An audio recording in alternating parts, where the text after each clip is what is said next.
Paz Senhor Jesus a todos, glória a Deus. A gente está gravando a segunda parte do vídeo do casamento é um só, até que a morte os separe, para a glória de Deus. Vamos estar dando a continuidade, né? A gente terminou a primeira parte em 1 Coríntios capítulo 7, versículo 10, versículo 11 e versículo 39. A Bíblia, ela mesma se interpreta. O apóstolo Paulo interpreta o que Jesus disse. O apóstolo Paulo passa para a igreja o que Jesus disse. Então, se a gente não conseguiu entender perfeitamente o que Jesus disse em Mateus 19 e Mateus 5, o apóstolo Paulo esclarece em 1 Coríntios capítulo 7, versículo 10 e 11 e no versículo 39. Só que nós vamos analisar também a questão da prostituição e do adultério, que são duas coisas completamente distintas, não é a mesma coisa. Oséias, capítulo de número 1, versículo de número 2. Olha só, o princípio da palavra do Senhor por Oséias. Disse, pois, o Senhor a Oséias: vai, toma uma mulher de prostituições e filhos de prostituição, porque a terra se prostituiu, desviando-se do Senhor. Ou seja, Deus manda Oséias ir pegar uma mulher prostituta. E Deus, ele quer usar, através desse casamento de Oséias com a mulher, o que Deus quer usar? Deus quer usar de exemplo para mostrar como o povo de Israel está. O povo de Israel está se prostituindo. E Deus manda Oséias pegar uma mulher prostituta. A mulher prostituta não tinha casamento com ninguém. A mulher prostituta não tinha relação com ninguém, com matrimônio. A relação dela era sem ser casada. Por isso que ela é denominada como prostituta. Então, Deus fala: Oséias, vai lá e pega uma mulher de prostituição, prostituta. Pegou, casou com a mulher. Versículo 3. E foi-se tomou a Gomer, filha de Diblaim, e ali concebeu e lhe deu um filho. Olha só, ele foi lá, pegou a mulher, casou, tal, filho, certo? Agora, olha só, o capítulo 3, o versículo de número 1, o que vai acontecer? Olha só, olha só.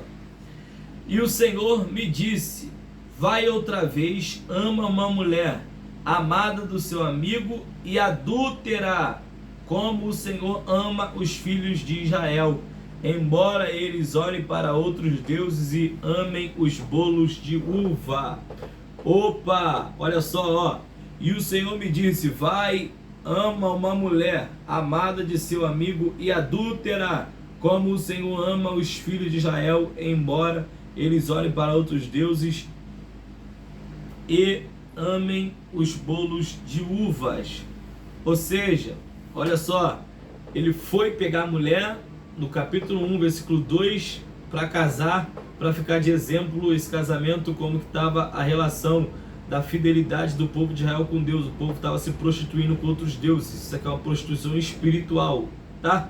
As pessoas vão pegar, não, mas também tem passagem falando que o povo adulterou, mas isso aqui é espiritual, isso aqui não é casamento, relação, eles não têm relação sexual, não é uma só carne no sentido de relação sexual, Deus e o povo, não, ali é uma figura de linguagem da atitude que eles estão tendo. Deus manda Oséias pegar a mulher prostituta e casar com ela, só que a mulher vai voltar para o lugar, a mulher vai abandonar. Aí Deus fala para Oséias ir lá pegar a mulher de novo, novamente, e amar ela. Deus chama ela de que agora? Adúltera. Por que Deus chama ela de adúltera? Porque agora ela não é mais livre. Agora ela está tendo relação, mas ela é casada com Oséias. Então agora ela deixou de ser somente uma prostituta. Antes ela só era uma prostituta.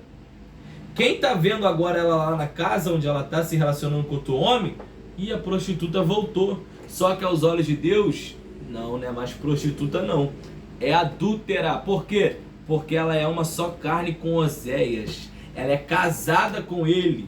Então, vê que muda o termo do próprio Deus falando, antes de casar, prostituta, depois que casou, adúltera. Então, irmãos, não é a mesma coisa. Vamos agora para Romanos, capítulo de número 7. Olha só que coisa tremenda. Capítulo 7, versículo 2. Ó, porque a mulher que está sujeita ao marido, enquanto ele viver, está-lhe ligada pela lei, mas morto o marido, está livre da lei do marido. Qual a lei do marido? A lei que Deus estabeleceu, uma só carne, ambos. A lei de Deus. Ó, versículo 3. De sorte que vivendo o marido, será chamada adúltera se for doutro marido. Mas morto o marido, livre está da lei, e assim não será adúltera se for doutro marido. Aos Coríntios, capítulo 7, versículo 39, Paulo fala: se o marido estiver morto, pode casar, mas se o marido estiver vivo, não pode. Ó, se o marido estiver morto, casa, não vai ser chamada adúltera, mas se o marido estiver vivo, não casa, porque senão vai ser chamada adúltera. Aí, vamos agora para o texto que também é muito interessante, muito importante. Malaquias. Glória ao nome de Jesus. Ó, Malaquias.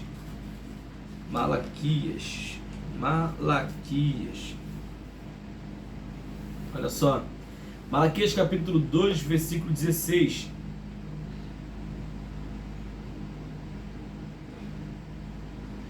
Eu vou ler um pouquinho aqui. Eu vou ler o versículo 10. Olha só. Não temos nós todos o mesmo Pai? Não nos criou o mesmo Deus? Por que seremos desleais uns para com os outros, profanando o concerto de nossos pais? Judá foi desleal e abominação se cometeu em Israel e em Jerusalém, porque Judá profanou a santidade do Senhor, a qual ele ama, e se casou com a filha de Deus estranho. O Senhor extirpará das tendas de Jacó o homem que fizer isso, o que vela, e o que responde, o que oferece dons ao Senhor dos exércitos. Ainda fazeis isto: cobris o altar do Senhor de lágrimas, de choros e de gemidos, de sorte que ele não olha mais para a oferta, nem aceitará com prazer da vossa mão. E dizeis: por quê? Porque o Senhor foi testemunha entre ti e a mulher da tua mocidade. Qual mulher da tua mocidade? O teu primeiro casamento, com a qual tu foste desleal, tu foi infiel. Por que está sendo infiel? Porque se separou, se divorciou e agora está casando com outra. E agora casaram com outra. Ah, mas foi mulher de outro povo. Foi mulher de outro povo, mas Deus está cobrando aqui, ó, a deslealdade. Vocês foram desleal. Vocês separaram da mulher da mocidade. Não era para separar da mulher da mocidade. Vamos lá. Sendo ela a tua companheira, a mulher do teu concerto. Não fez ele somente um, sobejando-lhe espírito? E por que somente um? Ele buscava uma semente de piedosos.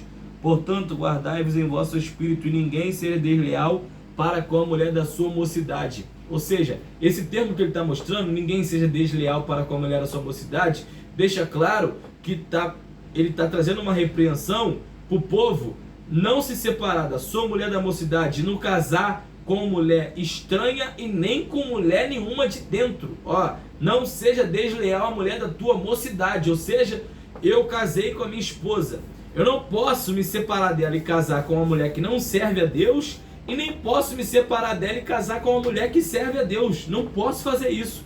Não posso ser desleal à minha esposa. É isso que ele está expondo, ó.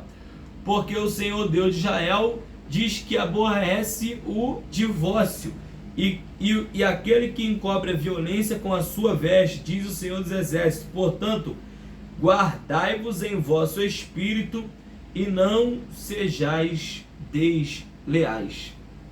Não seja desleal, não seja infiel, não seja infiel. Só que, tá claro, os textos bíblicos estão muito claros. Só que tem um detalhe aqui em 1 Coríntios capítulo de número 7. Antes de eu falar sobre o perdão, né, a respeito do perdão, que é muito tremendo o que Jesus ensina. O apóstolo Paulo, olha só, no versículo 8 ele fala, de 1 Coríntios 7, digo, porém, aos solteiros e às viúvas, que lhes é bom se ficarem como eu. solteiro e viúva, como eu, sozinho. Não sabemos se ele era solteiro ou se era viúvo, mas sabemos que ele estava sozinho. Mas se não pode conter-se, casem-se, porque é melhor casar do que abrasar. Se não pode conter o desejo, casa, porque é melhor casar do que ficar sentindo desejo, querendo ter relação. Melhor casar. Casa. Agora, ó, todavia aos casados. Primeiro ele fala aos solteiros, 8 e 9. Agora ele fala aos casados. Todavia aos casados, mando não eu, mas o Senhor, que a mulher, se não a parte do marido, se porém se apartar, que fique sem casar, ou que se reconcilie com o marido, e que o marido não deixe a mulher. Ou seja, solteiro. Agora, casado. Olha agora. Mas aos outros. Esse outros aqui não é quem está solteiro, não é quem está viúvo e nem é quem está casado, mas aos outros. Quem é os outros? Os que estão junto, os que estão morando junto, os que não são casados no papel, os que não são solteiros, os que não são viúvos. Por quê? Presta atenção. A gente entende que eu sou casado com a minha esposa e moro junto com ela, sou casado no papel. Só que tem pessoas dentro da igreja que moram junto, que são marido e mulher, só que não são casados no papel ainda. Entende? Mas quem olha diz que é marido ou mulher ou não? É marido e mulher, só que ainda não é casado no papel, mas é marido e mulher. Precisa casar para se legalizar com a lei do homem e diante de Deus, com certeza. Só que todo mundo, a sociedade, trata como marido e mulher. Sim ou não? Só que aqui está claro, 8 e 9 aos solteiros e viúva, 10 e 11 aos casados, e agora ó, o 12 em diante. Mas aos outros, digo eu, não o Senhor, se algum irmão tem mulher descrente, e ela consente em habitar com ele, não a deixe. E se alguma mulher tem marido descrente, e ele consente em habitar com ela, não o deixe. Porque o marido descrente é santificado pela mulher, e a mulher descrente é santificada pelo marido. De outra sorte, os vossos filhos seriam imundos, mas agora são santos. Aí, ó, mas se o descrente se apartar, aparte-se, porque neste caso o irmão ou a irmã não está sujeito à servidão, mas Deus chamou-nos para a paz. Olha só, pegam esse versículo 15 aqui, mas se o descrente se apartar, aparte-se, porque nesse caso o irmão ou a irmã não está sujeito à servidão, mas Deus chamou-se para a paz. Pegam esse texto aqui para falar que Paulo está falando 12 a 15 aos casados no papel. Vamos lá, se fosse aos casados no papel, ele fala no versículo 15, ó, se a mulher descrente ou o marido descrente quiser se apartar, aparte-se. Só que não pode ferir o contexto. Qual é o contexto? O versículo 10 e o 11. No versículo 10 e o 11, o 12 e o 15, eu não creio que é casado, está claro porque Paulo fala aos outros, ele não está falando aos casados, mas vamos lá. Se fosse ou se for aos casados, o versículo 15 não dá base para separar e casar de novo, porque senão vai ferir a interpretação do versículo 10 e 11. Todavia aos casados mando não eu, mas o Senhor, que a mulher não se aparte do marido. Se porém se apartar, que fique sem casar, ou que se reconcilie com o marido, e que o marido não deixe a mulher. Pegam o versículo 12 ao 15 para falar que se eu moro com a minha esposa, um exemplo, e não sou cristão, e a minha esposa se converte, vai para a igreja, aí eu quero deixar ela, não quero saber esse negócio de igreja, tal. Dizem que eu como não sou cristão, vou me separar e ela tá livre para casar de novo. Só que claro que não. E o que a gente vai fazer com o versículo 11? Se porém se apartar, que fique sem casal, que se reconcilie com o marido e que o marido não deixe a mulher. Ou seja, o que a gente vai fazer com o versículo 39? A mulher casada está ligada pela lei todo o tempo que o marido viver. O que a gente vai fazer com Romanos capítulo 7, versículo 2 e 3? A mulher está ligada ao marido em todo o tempo em que o marido viver, mas morto o marido está livre da lei do marido. O que a gente vai fazer com esses versículos? Então, a interpretação do versículo 15, se apartar, aparta, Deus não chamou para servidão, Deus chamou para paz. Aí interpretam isso aqui como que se, Deus não chamou vocês para ficar carregando um casamento desse não, Deus chamou para paz. Vai, casa de novo e viva em paz. tá desfazendo o versículo 10 e o 11, que ele já disse em cima. Não é para você separar, e se separar, não é para casar novamente. Então o que eu devo fazer? Se reconciliar com o marido. O que eu devo fazer? Se reconciliar com a mulher. A mulher deve se reconciliar com o marido deve se reconciliar com a mulher. Não é para casar de novo. A Bíblia está proibindo claramente. Ah, irmão, não, mas ela me traiu, mas ele me traiu. Vamos lá. Você ora o Pai Nosso. A oração que Jesus ensinou. Não ora? Eu oro. Eu oro, Pai Nosso. É bênção para a nossa vida. Vamos lá. Versículo de número 12 de Mateus capítulo 6. Perdoa-nos as nossas dívidas, assim como nós temos perdoado aos nossos devedores. Aí o versículo 14 e o 15. Porque se perdoardes aos homens as suas ofensas, também vosso Pai Celestial vos perdoará a vós. Se porém não perdoardes aos homens as suas ofensas, também vosso Pai vos não perdoará as vossas ofensas. Ou seja, Deus me perdoa assim como eu tenho perdoado quem tem me ofendido. Vamos lá. Estamos tratando já da ferida aqui, do adultério, da traição. Tá? Traiu. A Bíblia está recomendando a perdoar. Perdão. O perdão está acima de tudo. Devemos perdoar. Só que para chegar a trair, gente, tem muita coisa para acontecer. Ninguém trai da noite pro dia. Então você precisa cuidar do seu casamento. Você precisa amar a sua esposa. Você precisa amar o seu esposo. Você precisa se dedicar. Você precisa honrar. Você precisa cuidar. Então você precisa fazer uma série de coisas. Orar junto, jejuar junto, ler a Bíblia junto, buscar a Deus junto. Uma série de coisas para proteger o teu casamento. Até chegar na atitude da pessoa vir a trair, tem uma sequência de coisas que a gente pode vir a fazer para evitar isso. É um dever nosso cuidar do nosso casamento. Aí Jesus está dizendo aqui, ó, ensinando a oração do Pai Nosso. Deus, me perdoa, assim como eu tenho perdoado quem tem me ofendido. Se traiu, perdoa. Não, mas eu sou homem, eu sou sujeito homem. Não, eu perdoar, que isso, minha imagem. Negue-se a si mesmo. Negue o seu eu. Eu preciso negar o meu eu, preciso negar o meu ego. Eu tomar a Deus em nome de Jesus, que eu cuide, que eu zele do meu casamento e que nunca haja traição, nem da minha parte para com a minha esposa e nem da minha esposa para comigo. Se houver, tem que haver o perdão.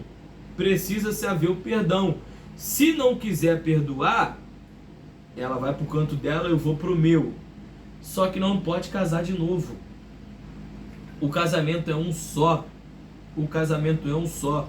Eu conheço testemunho de pessoas que são servos de Deus, que a mulher foi embora com outro homem e ele continua sozinho porque ele segue a palavra. E outra coisa, ele é analfabeto, não sabe ler direito, mas o Espírito Santo fala, independente de que é analfabeto ou não, o Espírito Santo instruiu ele.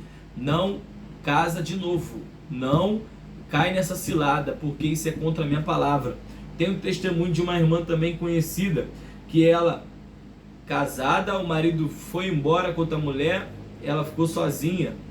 Divorciaram, ele foi embora, ela ficou sozinha. Ela casou de novo.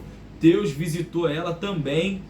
Ela foi, se divorciou desse homem que ela tinha casado de novo, porque ela estava em adultério, que o marido dela é aquele que foi embora com a mulher.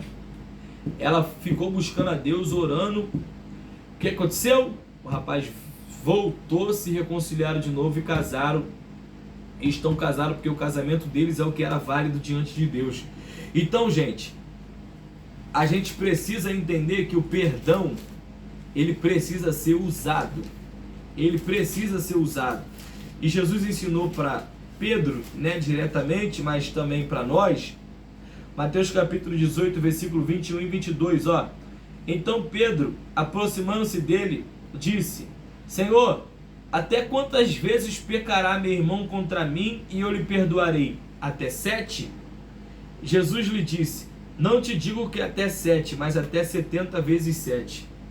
Ou seja, se o meu irmão pecar contra mim, Senhor, eu tenho que perdoar ele até 7 vezes? Não te digo 7, mas até 70 vezes 7. Foi Jesus que disse: se você crê, se você não crê, aí a responsabilidade é sua. Se você aceita ou se você não aceita, aí a responsabilidade é sua. Só que a Bíblia está mostrando claramente que Jesus disse: aí se o meu irmão, que não é uma carne só minha, me ferir 70 vezes 7, eu devo perdoar.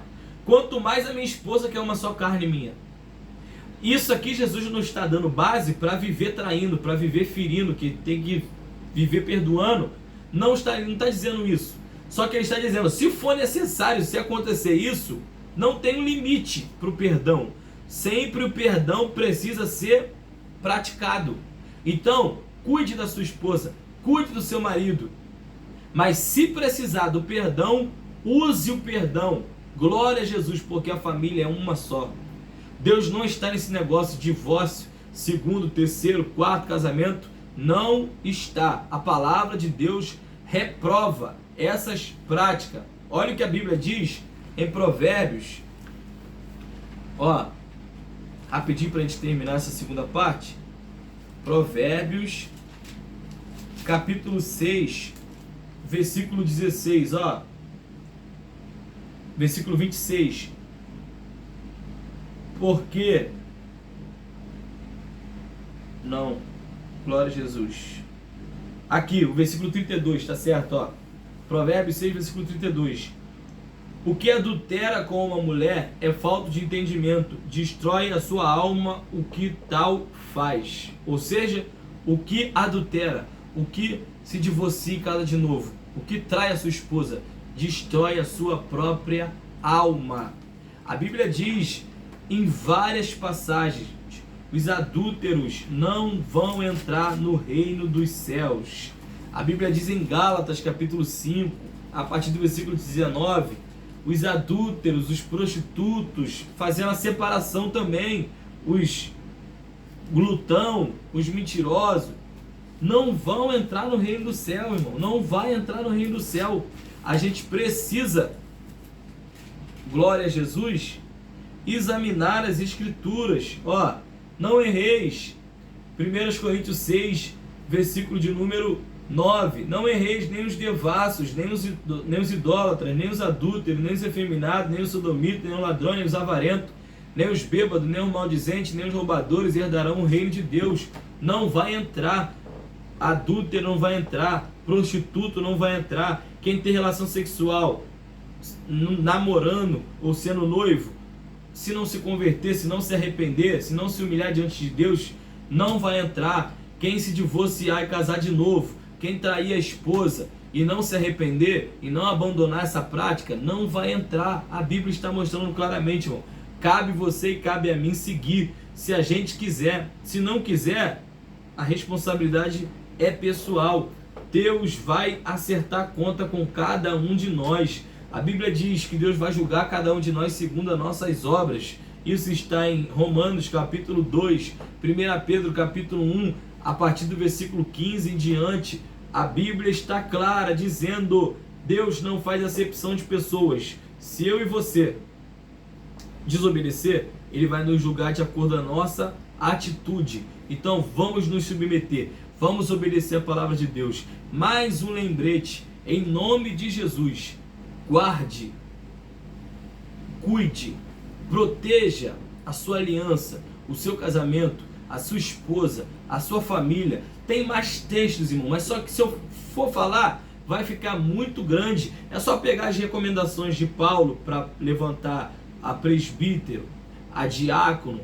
Ele fala para Timóteo, ele fala para Tito. É marido de uma só mulher. É o que tiver sido marido de uma só mulher. Tem que ser uma mulher só, não é várias. Não separou de você o casal de novo. Não. Ó, quando ele vai falar das viúvas, 1 Timóteo capítulo 5, versículo 9, só pode ser viúva. Ele vai dar algumas coisas lá e vai falar, ó, a que tenha sido mulher de um só marido. Um só marido. Casou, divorciou, casou, divorciou. Não, não é viúva, não é aceito. Só que tiver sido mulher de um só marido. Então, A complicação aparente que nos apresentam de Mateus 5 e Mateus 19, 1 Coríntios capítulo 7, versículo 10 e 11, Paulo nos explica claramente. A palavra prostituição e a palavra adultério são duas palavras no grego de significados diferentes. Embora todas duas sejam imoral e todas duas sejam ilícita, prostituição peca contra o próprio corpo. Prostituição, relação sem ser casado. Adultério, peca contra a esposa. Adultério, infidelidade conjugal. Que Deus abençoe a sua vida em nome de Jesus.